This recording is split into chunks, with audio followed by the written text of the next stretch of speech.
tuloy pa rin umano sa panunuyo kay Bea Alonzo si Dominic Roque. Ilang gabi na raw na nasa harap ng bahay ng aktres.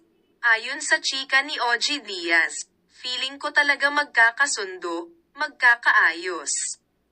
Baka sakaling magkabalikan itong si Bea at si Dominic. Dahil alam mo ba, ilang gabi na raw na laging nandoon sa harap ng bahay ni Bea si Dominic. Andoon lang ito sa kotse. Hinihintay ang pagdating ni Bea. Dagdag pa niya sa kanyang OG Diaz Showbiz Update.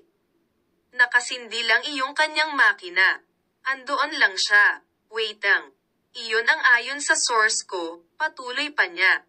Naniniwala ako dun sa source ko. Kasi nung nililigawan pa ni Dominic si Michelle Vito, nung sila pinipigilan pa noon at hindi pabor ang mami ni Michelle Vito kay Dominic, ay alas 5 ng umaga, andoon sa tapat ng La Salle, nakapark lang si Dominic Roque. Hinihintay ang pagdating ni Michelle Vito, chika pa ni Papa OG.